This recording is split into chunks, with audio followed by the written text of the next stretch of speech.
Welcome back to Nick's Vids.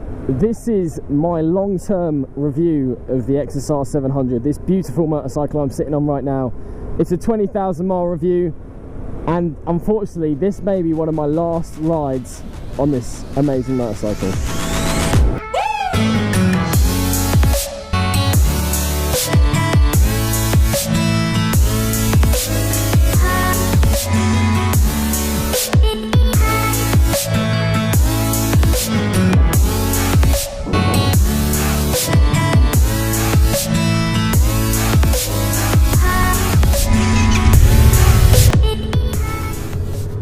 In this video I'm going to talk a little bit about the specs of the motorcycle, so the fuel economy, the horsepower of the bike, and then I'm going to go on to my experiences I've had on this bike over the 20,000 miles I've been done on it and over the 2 years I've owned it, and then eventually finish off with why I'm selling it and why I would recommend it to anyone who's going to buy it.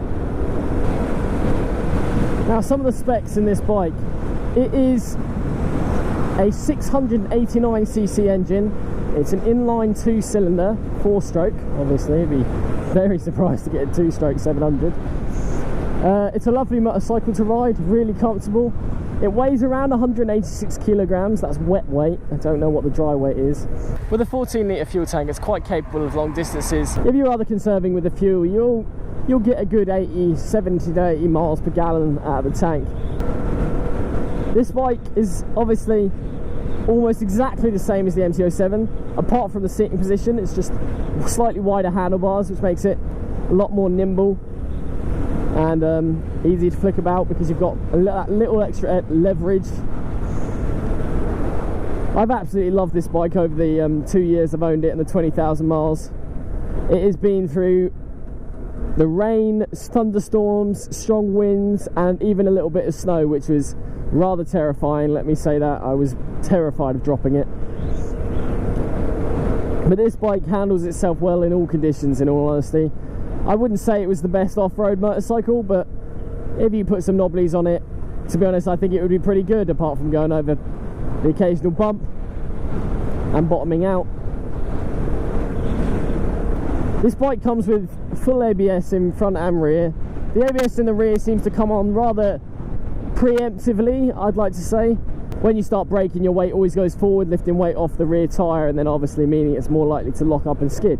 So maybe the ABS is working just perfectly. Same with the front though, you will see it kick on a lot. So do bear that in mind if you do buy the bike. The brakes on this bike are superb. The front brakes is incredible. Stopping distances is half of what I imagine any car is, or some other motorcycles. So it is definitely good for that. Over my time with this bike, like I said, it's been through many different conditions. It's quite capable to handle itself in the wet with the stock tyres that come on it, the Pirellis Phantoms, I'm pretty sure they are.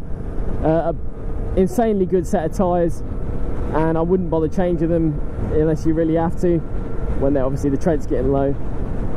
Or I'd even keep with the same ones if you can afford the price tag, because they are generally a brilliant tyres.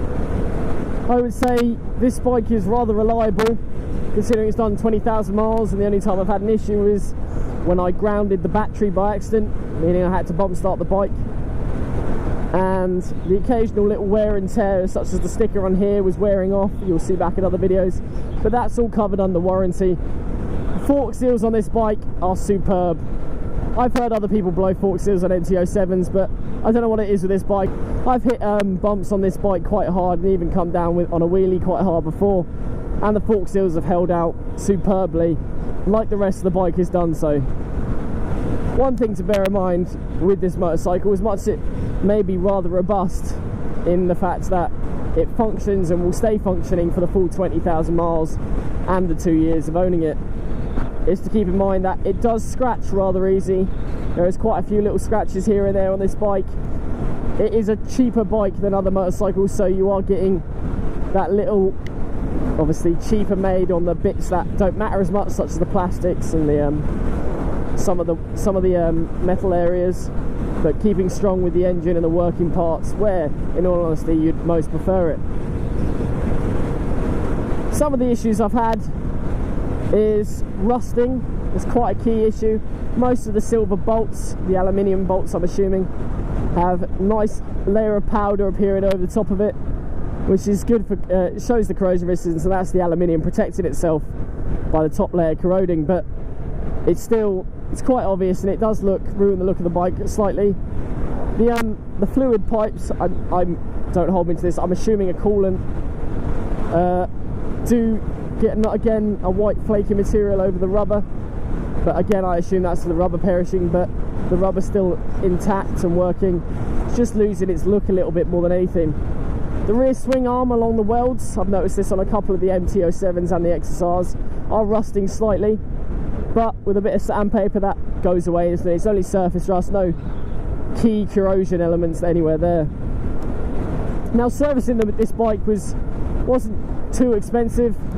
First service was I think 100 to 200 pounds. Second service was one of the big ones, was 500-600 pounds. Then another second service, 200 pounds, and another big service about 300-400 I think it was in the end. So it varies through price.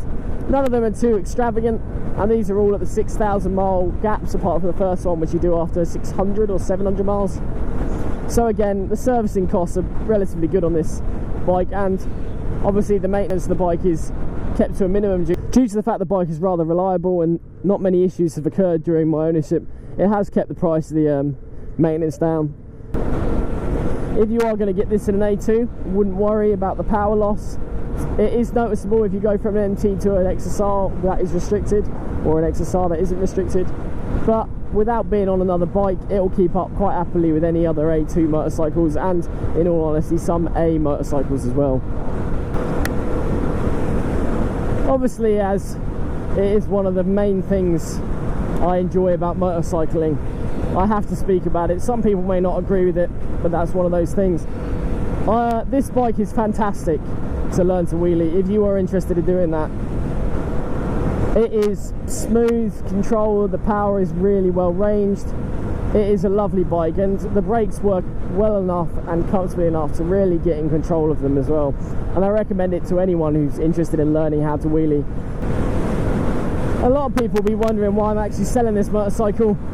In all honesty, I don't want to sell it, and because it's done me well over the 2 years, but it's coming to the end of its 2-year warranty, which is in I think a month, and I've hit 20,000 miles, so I don't know how it's going to favour after the warranty, and I don't really want to find out. In all honesty, I've loved this bike, but the way I'm progressing with my riding is I want to push myself. I want to try a bit of off-roading with a crosser, and I want to improve my skill. With this bike, I'm always cautious about damaging it. I think it was lovely to have a brand new motorcycle for a good 2 years, but I'm ready to have something a bit more fun. Not that this bike isn't fun, a bit more I can push myself on and progress more within motorcycling. I'm going to miss this bike so much. It has been a lovely machine.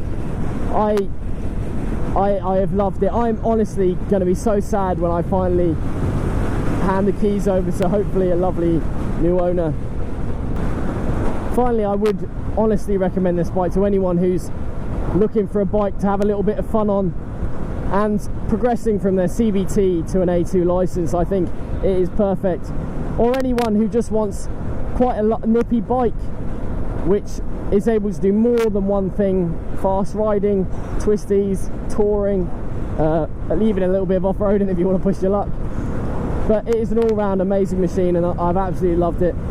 I've ridden other motorcycles in the past, not owned too many obviously because I'm still quite young, but nothing compares to this bike in my mind, unless you're just wanting pure right-out speed.